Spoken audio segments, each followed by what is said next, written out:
క్షమాపణ అనేది అడిగే వ్యక్తి మీద ఆధారపడదు. క్షమించే వ్యక్తి మీద ఆధారపడుతుంది.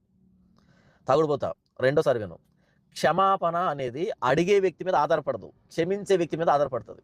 ఎందుకో తెలుసా? అడిగే వ్యక్తి ఆల్రెడీ తప్పు చేసుంటాడు. వాడు నేరస్తుడు. వాడు దోషి.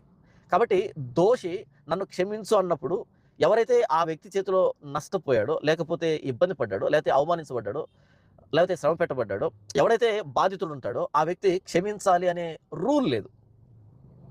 అర్థమవుతుంది నేను చెప్పేది. ఇద్దరు వ్యక్తులు ఉన్నారు. ఎక్స్, వై అనే వ్యక్తులు ఉన్నారు. ఈ ఎక్స్ అనే వ్యక్తి వై అనే వ్యక్తికి ఏదో తప్పు చేశాడు. అప్పుడు ఎక్స్ అనే వ్యక్తి నేరస్తుడు అవుతాడు.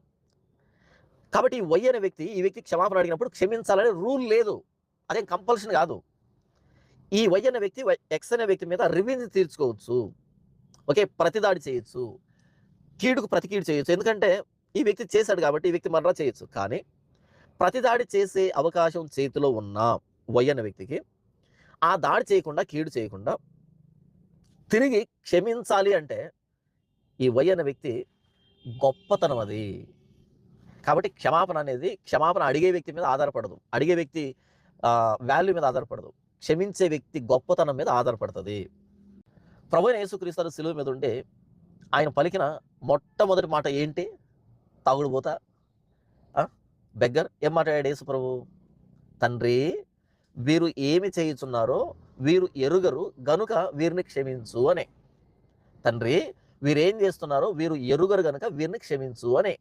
రోమా సైనికులను కానీ, శాస్త్రులను కానీ, పరిసయ్యులను కానీ, ఆయన సిలువెక్కించని కేకలు వేసిన వాళ్ళు కానీ, రాత్రి నుంచి పలు చోట్లకి ఆయన్ను తీర్పు కోసం, అన్యాయపు తీర్పు కోసం తిప్పుతున్నటువంటి వ్యక్తులు కానీ, వాళ్ళ మాటలు కానీ, వాళ్ళ పిడిగుద్దులు కానీ, వారి ఉమ్మివేతలు కానీ, వారి అరచేతులతో కొట్టిన విధానం కానీ, ఆయన కొరడాలతో కొట్టిన విధానం కానీ, ఆయన శిలువను మోయించిన విధానం కానీ, మేకులు కొట్టిన విధానం కానీ, వాళ్ళు పెట్టినటువంటి ఆ హింస అంతా ప్రభువుకి తెలుసు. యేసు ప్రభువుకి తెలుసు. తెలిసి కూడా ఏమంటున్నాడు తెలుసా? తండ్రి, వీరు ఏమి చేస్తున్నారో వీరు ఎరుగరు గనుక వీరిని క్షమించు అంటున్నాడు. వాళ్ళ అర్హతను బట్టి కాదు క్రీస్తు క్షమించింది. క్రీస్తు గొప్పతనం అది. క్షమాపణ అన్నది క్రీస్తు గొప్పతనం.